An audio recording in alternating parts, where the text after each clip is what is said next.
Kasabay nga po mga idol ng paglabas ng unang return ng All-Star fan votes ngayong araw, marami nga po ang nakapansin dito na naitsapuwera ang nagyayabang na si Devin Booker. Yan naman ang ating unang storya ngayon na aalamin na sasamahan ko na rin ng balitang pagbabalik ni Draymond Green sa Golden State Warriors. Pag-uusapan na rin natin ngayon ang balitang nakapagdesisyon na si Rob Pelinka sa gagawin nilang 4-team trade. Kaya mga idol, tara! Halina't alamin natin ang buong detalye niyan.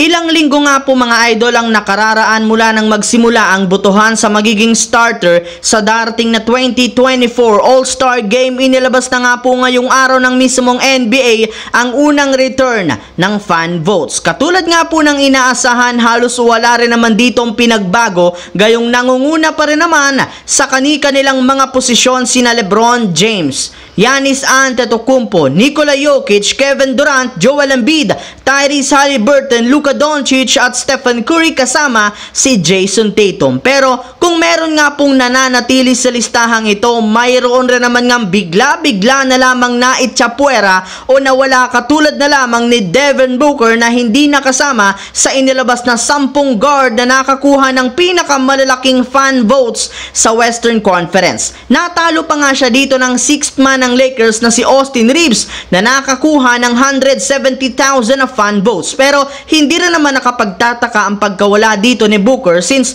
napaka-bibigat rin naman nga ng mga pangalan at player ang kalaban niya. Samantala, pumunta naman tayo sa ating pangalawang storya sa balitang pagbabalik ni Draymond Green sa Golden State Warriors. Makalipas nga po ang ilang linggo mula nang suspindihin ng liga si Draymond Green sa nang nagdaang December 13, inaasahan na nga po na magbabalik na ito sa lineup ng Warriors sa lalong madaling panahon.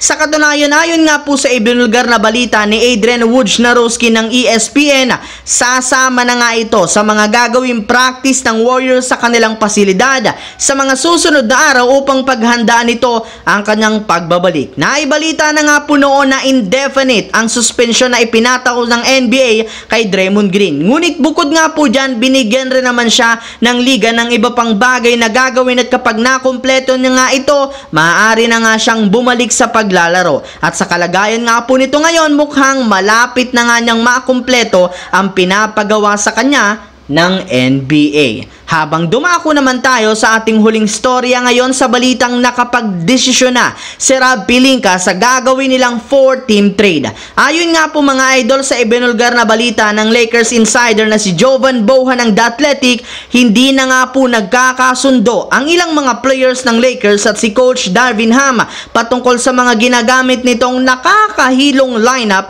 at rotation sa mga nakalipas na laro. Ito na rin naman ang rason bakit sila natatalo at bakit siya pinapatanggal na ng mga fans sa kanyang pwesto. Pero ayon nga po sa ilang mga NBA analysts katulad ni Stephen A. Smith, hindi rin naman nga purong kasalanan ni Darvin Ham ang nangyayari ngayon sa Lakers, gayong isa rin naman sa kanilang mga rason ng kanilang pagkatalo ay ang malamyang performance ng halos lahat ng kanilang mga role player. Kaya suggest nga nito na kailangan nga po ng Lakers na gumawa ng isang malakihang trade para ipamigay ang lahat ng kanilang mga malalaro maliban sa kanilang big three na sina LeBron James, Anthony Davis at si Austin Reeves. Yes mga idol, kailangan nga pong buwagin ng Lakers ang kanilang lineup, lalo ang kanilang mga role player. At base nga po mga idol sa ibinulgara ng isang Laker insider, malaki ang posibilidad na gumawa si Rob Pelinka ng isang 4-team trade ngayong season since